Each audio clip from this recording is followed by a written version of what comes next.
Salut les aventuriers, ici Mister Geopolitics. Avant de commencer, un grand merci à Doc7 pour son coup de pouce, ainsi qu'à vous tous qui avez appliqué massivement sur la chaîne. Au moment où je tourne la vidéo, on est 19 000 sur la page. Franchement, j'en reviens pas, vous êtes originaire de France, de Belgique, de Suisse, du Canada, d'Algérie, du Maroc. Ça fait une bien belle famille d'aventuriers tout ça. Vous avez laissé des commentaires qui sont vraiment super chouettes et souvent constructifs, donc franchement merci, ça me fait très plaisir. En plus de ça, j'ai vu qu'il y avait une personne qui était arrivée deuxième à un concours régional d'écriture sur le thème des frontières, après s'être inspirée en partie de l'épisode 4 sur la géopolitique des murs. Donc franchement, bravo à elle, et merci pour ce retour d'expérience, ça me donne encore plus envie de continuer.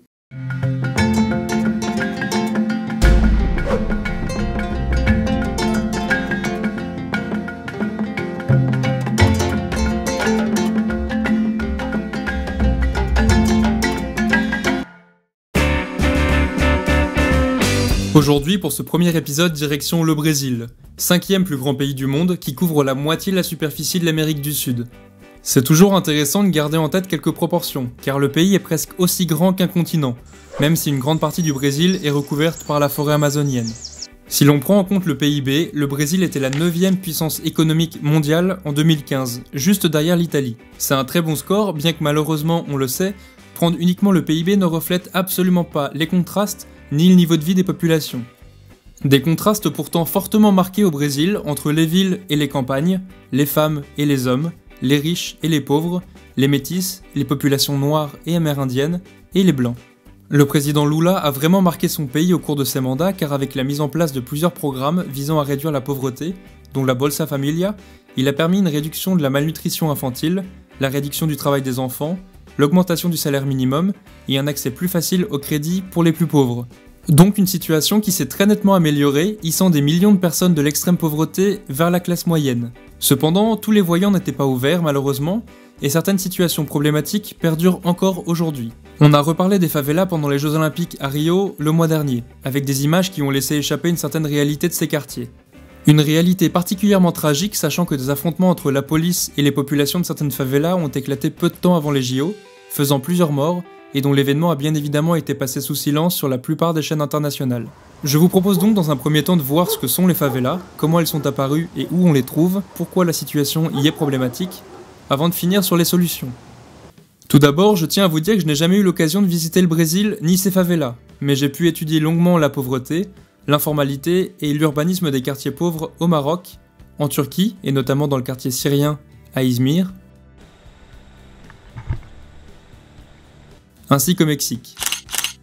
Bien que l'on retrouve un grand nombre de points communs, les favelas ont des caractéristiques bien propres à elles. C'est vers 1900 qu'est apparu le nom de favela à Rio de Janeiro, et il a très vite été synonyme de quartier pauvre, de bidonville ou de périphérie.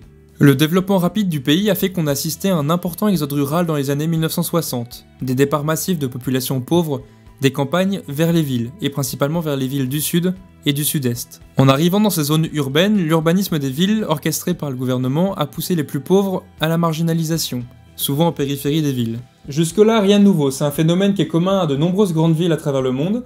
L'exemple de Paris avec son centre, ses banlieues et ses cités est lui aussi tout aussi parlant. Dans le cas des favelas, c'est intéressant de voir sur des cartes satellites comment les quartiers se sont construits. Les constructions étant illégales, les habitants ont choisi des parcelles de terre non occupées, sur les hauteurs des villes, à la limite des forêts comme à Rio. D'ailleurs, c'est souvent comme ça qu'on se représente les favelas, alors que la plupart du temps, elles sont construites sur des terrains vagues, plats, comme c'est le cas ici à Belo Horizonte. On voit très nettement la limite entre les constructions formelles et informelles, qui sont désignées chacune par les habitants avec des noms différents. On en compte 6000 au Brésil, dont presque 1000 à Rio. Et s'il y a bien une chose à retenir, c'est qu'il y a une énorme hétérogénéité au sein des favelas. Il ne faut absolument pas les voir comme un ensemble uni. Certaines sont proches de gros axes, parfois même du centre-ville, et d'autres complètement isolées. Certaines sont habitées par des populations relativement aisées et sont ouvertes au tourisme, alors que d'autres sombrent dans la grande pauvreté. Faut bien comprendre que construire des bidonvilles, ça veut dire pas de réseau d'égout, difficile approvisionnement en eau et en électricité, mais surtout gros problèmes au niveau des transports. Sans oublier les stades, les commissariats, les bibliothèques, les cinémas qui sont quasi inexistants. Donc gros problème au niveau des infrastructures et des services publics. La classe dirigeante a longtemps pensé qu'il suffisait juste de développer le Brésil pour pouvoir naturellement résorber ses problèmes, avant de peu à peu laisser ces zones en marge, voire de carrément les oublier. Dans les faits, il se trouve que les favelas sont des niches où se reproduisent la misère et les inégalités. Et laisser ces zones à l'écart n'a fait qu'amplifier les choses, car vous avez des quartiers pauvres, isolés et abandonnés par le gouvernement, dans une région productrice de cocaïne. Un combo parfait qui ne peut pas louper, car ce grand vide va profiter aux narcotrafiquants. Les trafics commencent à s'y développer, permettant à certains cartels de s'installer durablement, et parfois à prendre même le contrôle total de la favela. Bon, il faut bien nuancer, la grande majorité des gens qui habitent dans les favelas travaillent dur et surtout loin du trafic de drogue. Ils sont généralement la masse ouvrière et prolétaire des quartiers riches. Ce sont les chauffeurs de bus, chauffeurs de taxi, les cuisinières, les femmes de ménage, voire même des policiers. Mais on retrouve aussi des étudiants et des retraités. Malgré le fait que la majorité des gens qui y vivent travaillent loin des trafics, il se trouve que l'homme est faillible, et les tentations de l'argent facile sont d'autant plus grandes que ces personnes vivent dans la pauvreté, ce qui génère facilement du petit personnel pour faire tourner le trafic. Petit aparté, les personnes les plus pauvres sont recrutées par les narcotrafiquants pour faire la basse besogne, c'est-à-dire guetter, trouver de nouveaux clients ou transférer les paquets. Les personnes qui tiennent le réseau, elles ne vivent pas dans la favela, elles vivent dans les quartiers riches. Et c'est important de savoir qu'il y a aussi des jeunes issus de familles riches qui tombent dans le narcotrafic, parce que eux, ils ont les moyens de consommer. Donc il suffit qu'ils achètent une fois pour eux, puis ensuite une fois pour leurs potes, puis une fois pour des potes de potes, puis pour toute l'université, et les voilà pris dans l'engrenage. C'est intéressant de rappeler que la vente d'armes à feu est légale au Brésil, comme aux États-Unis. En 2005, il y a eu un référendum où la population pouvait choisir le désarmement du pays, mais elle s'y est opposée avec 64% des voix. La population qui vit au sein de ces quartiers est particulièrement nombreuse. À l'échelle du pays, cela représente 6% de la population qui vit dans les favelas. Cela peut vous paraître peu, mais si on zoome sur certaines villes, le taux augmente. Par exemple, à Rio, un quart de la population vit dans les favelas, et ça monte même jusqu'à 55% à Belém.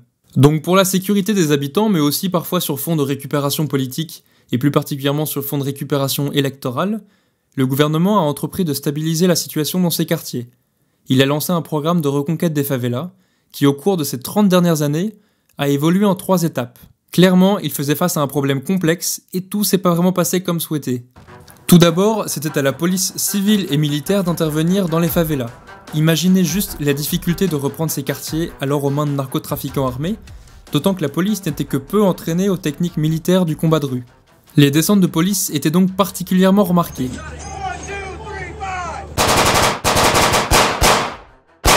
En plus d'être peu entraînée au combat urbain, la police était surtout mal payée.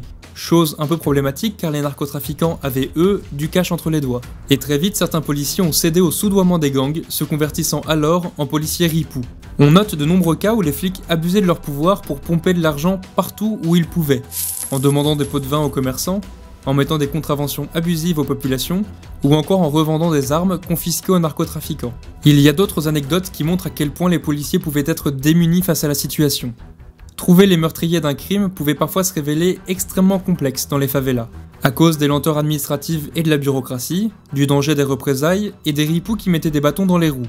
Du coup, certains policiers, les moins honnêtes, pour ne pas être responsables de ces crimes non résolus, avaient parfois l'habitude de déplacer les corps pour que le problème soit reporté sur les policiers du quartier d'à côté. Ça vous donne une idée de l'ambiance dans la police à ce moment-là. Donc, la police, en plus de devoir déloger les narcotrafiquants, devait déjouer les ripoux dans ses rangs. Et c'était sans rajouter la venue de certains gangs concurrents qui souhaitaient eux aussi mettre la main sur la favela pour faire grossir leur business. Entre guerre de gangs, corruption et descente de police, la situation était loin d'être réglée. Du coup, le programme de récupération des favelas a pris un tournant dans les années 1980 avec la création du BOPE. Le rôle de cette force d'élite est essentiellement axé sur la répression des gangs en milieu urbain. Ils sont formés pour pouvoir progresser dans des environnements confinés et restreints, montagneux et même marécageux, ce qui leur permettait de se rendre là où les policiers n'osaient même plus aller. Lourdement armé, cet escadron a toutefois été extrêmement polémique, car pour eux, l'objectif était souvent de pacifier la zone, en faisant sortir un maximum de cadavres. Et des échanges de tirs en zone d'habitation rapprochée, ça donne des balles perdues et des innocents tués. Et là aussi, il y a eu des vidéos qui montrent des cas pas très clean, où des soldats du BOPE glissaient discrètement des pistolets sur des cadavres pour justifier une balle perdue. Du coup, après une approche frontale, le gouvernement a revu ses plans en créant en 2009 une nouvelle unité pour une approche plus humaine. L'unité de police de proximité est installée de manière durable dans les favelas après le passage du BOPE. L'idée c'est d'avoir une présence en continu dans les quartiers pour éviter que les gangs ne se réinstallent. Ce qui a aussi motivé le Brésil à avoir une autre approche, c'est qu'à ce moment-là, en 2009, ils étaient à quelques années du mondial de football de 2014 et des JO de 2016. Afin d'établir des liens étroits avec la population, des activités sont proposées dans les commissariats, et les policiers sont plus à l'écoute et essayent d'instaurer le dialogue, ce qui est une belle progression. Mais ce n'est pas encore parfait, car une grosse partie de la population qui a toujours vécu avec le narcotrafic dans les favelas n'y croit qu'à moitié. Ils disent que ça ne règle pas le problème de la drogue, que ça le déplace et qu'il peut à tout moment revenir. De plus, des fouilles sont toujours réalisées auprès des habitants, et il est déjà arrivé que certaines jeunes recrues dérapent en utilisant leur arme à feu, ce qui n'aide pas vraiment à faire retrouver la confiance. Voici donc pour la situation des favelas. C'est complexe, c'est lié à la pauvreté, aux drogues, à la justice, à la bureaucratie, aux armées, à l'urbanisme, aux infrastructures, et aux services publics. Il y a plein d'autres notions. Et en plus de ça, malgré différentes approches pour tenter de résorber le problème, la situation est encore loin d'être parfaite aujourd'hui. À ce jour, seule une partie infime des favelas ont été pacifiées, et de grands narcotrafiquants courent toujours en liberté. On a longuement parlé du gouvernement, des narcotrafiquants, de la police, mais on ne s'est pas intéressé aux nombreux habitants des favelas. Il serait peut-être temps, car figurez-vous qu'une grande partie de cette jeunesse brésilienne qui est née et qui a été élevée dans la pauvreté au milieu de ce contexte, a décidé de se prendre en main pour transformer les favelas du mieux qu'elle le pouvait. Internet a bouleversé les choses, les réseaux sociaux ont été une nouvelle force de changement pour les favelas. Cette jeune génération ne se contente pas de voter aux élections et d'attendre que ça se fasse. Ils suivent de près la vie politique, exigent la transparence des dépenses publiques, critiquent positivement et négativement les politiques choisies, dénoncent les abus de pouvoir, défendent leurs droits et surtout, proposent des solutions. Ce sont donc des initiatives qui viennent des populations et non du gouvernement. Il en existe encore plein d'autres, alors surtout n'hésitez pas à les faire remonter dans les commentaires. Globalement, ces solutions convergent toutes vers 3 objectifs. Donner un cadre à la jeunesse, lui donner des perspectives d'avenir, valoriser la culture populaire, les habitants et l'urbanisme. Ces initiatives peuvent être réparties en 3 catégories. Certaines ONG ont bien compris que la jeunesse pouvait impacter positivement les favelas. Du coup, des agences telles que les réseaux pour la jeunesse se chargent de transformer les jeunes en porteurs de projets, qui ont malheureusement tendance à se dévaloriser et ne s'imaginent que comme domestiques dans les quartiers riches ou bien à bosser dans des fast-foods. L'agence les aide à voir beaucoup plus haut et les accompagne dans leurs projets en les aidant à s'organiser. L'association trouve des fonds, ce qui permet de donner 30 € par mois à ceux qui viennent pour compenser le temps passé à venir, ainsi que des bourses de 3 000 € qui sont accordées aux meilleurs projets. Certains ayant monté une bibliothèque ambulante dans les favelas, alors que d'autres ont créé des centres d'accompagnement pour les jeunes filles enceintes. Faire confiance aux jeunes tout en les inspirant et en leur donnant les moyens de s'accomplir, voilà une piste de solution. Créer une mode, c'est aussi créer une identité. Du coup, créer des codes vestimentaires propres aux favelas, c'est promouvoir la diversité et donner à tous la possibilité de se sentir représentés et d'exister. Nadine est une Française qui a monté une école de mode dans une favela et elle reçoit aujourd'hui plus de 200 candidatures par an. Les jeunes semblent être très portés sur la réutilisation d'anciens vêtements et la récup, tout en mettant en avant la culture afro. Et certains jeunes ont même eu l'opportunité de présenter leur collection à la Fashion Week de Paris. Pousser les jeunes dans les salles de sport, c'est une bonne manière de faire évacuer la tension du quotidien, d'apprendre la rigueur, le contrôle et le dépassement de soi. Ça évite aussi de zoner et d'être une proie pour les recruteurs de gangs. Et il paraît qu'à l'approche de Noël, les jeunes s'éclipsent de plus en plus des salles de sport. Car, alléchés par les publicités des grandes enseignes dans la rue, ils se tournent à nouveau vers l'argent facile du narcotrafic, pour acheter des cadeaux et pour s'offrir les dernières chaussures à la mode. Un retour dans le gang qu'ils pensent temporaire, mais qui peut leur être fatal. Du coup, certains profs de sport particulièrement dévoués n'hésitent pas à aller les chercher dans les favelas en leur rappelant qu'ils ont une place dans le groupe et que leur absence est remarquée par les autres jeunes et qu'ils s'inquiètent pour lui. Ce qui donne alors une attache sentimentale ainsi que l'occasion de se rendre compte qu'il compte aux yeux de certains. Des jeunes surfeurs tout juste majeurs ont créé une association de protection de la mer et de lutte contre les déchets plastiques.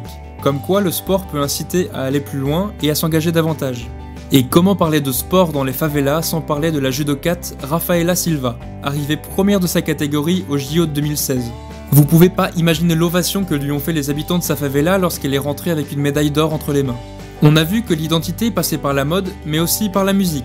Je vous conseille d'aller écouter ce groupe de 3 nanas issues de favela et qui ont percé sur la scène nationale et internationale. Elles y décrivent la vie dans ces quartiers et n'hésitent pas au passage à tacler les comportements sexistes. La danse est aussi un moyen d'expression. La capoeira attire pas mal d'adeptes et ce documentaire met en avant les héros des favelas, à savoir tous les jeunes qui luttent tous les jours pour ne pas tomber dans le narcotrafic, malgré les tentations, et qui se retrouvent pour aller danser. En plus de ça, le documentaire est vachement bien filmé. Ouvrir à la littérature et à la poésie, c'est ouvrir les jeunes au dialogue. Sous forme de poèmes ou bien chantés en slam, l'idée c'est de les aider à s'exprimer, à exprimer leur quotidien, leurs galères, à utiliser un vocabulaire recherché, à mettre des mots sur leurs besoins, leurs difficultés. Une belle manière de leur rappeler que pour se défendre, ils disposent d'une voix et non seulement d'une arme. Pour redorer les quartiers et les rendre moins insalubres, pourquoi ne pas passer un petit coup de peinture? C'est tout bête, il suffit juste d'acheter ce qu'il faut, d'avoir l'autorisation des habitants, de trouver des personnes qui savent peindre et le tour est joué. Certains diront que ce n'est que du cache-misère, ce qui est vrai, mais tout de suite, ça rend l'endroit beaucoup plus accueillant et plein de vie. Les murs deviennent des lieux d'expression et permettent de mettre en avant la culture, telle que la culture afro. Ça a permis d'ouvrir certaines favelas au tourisme, générant ainsi des revenus supplémentaires et donnant une plus grande visibilité au quartier. Par exemple, cette favela repeinte a inspiré des Philippins à l'autre bout du monde qui ont décidé de faire pareil chez eux. Comme quoi, personne n'a le monopole des bonnes idées. Enfin, dernier groupe, les initiatives citoyennes, comme celle par exemple de dénoncer les expropriations illégales de communautés indiennes. On assiste là à la confrontation de deux mondes.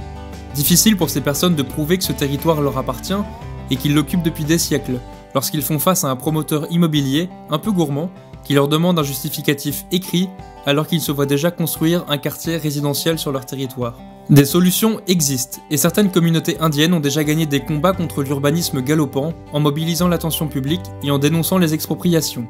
Et pour mobiliser l'attention, on peut en parler dans les médias. Or, rares sont les médias traditionnels qui osent s'aventurer dans les favelas, et qui en plus de ça ont du mal à en donner une image positive. Pour ce faire, une seule solution, fabriquer de nouveaux médias. Pour pouvoir raconter au mieux ce qui se passe dans les favelas, des habitants n'hésitent pas à tenir des blogs, des pages Facebook et des chaînes YouTube. On appelle cela le citizen journalism. Certaines vidéos montrent la richesse culturelle des quartiers, tandis que d'autres préfèrent dénoncer des descentes de police pas très clean, qui auraient été passées sous silence si la vidéo n'avait pas existé.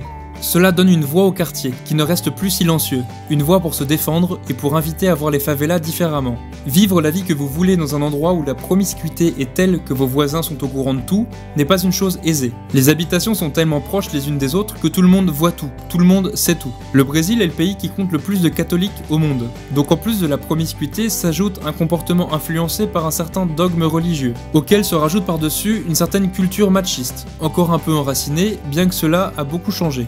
Et bien ce mélange, ça donne un cadre de vie qui ne pousse pas vraiment à sortir de la norme imposée, ce qui est difficilement vivable pour les personnes de la communauté LGBT.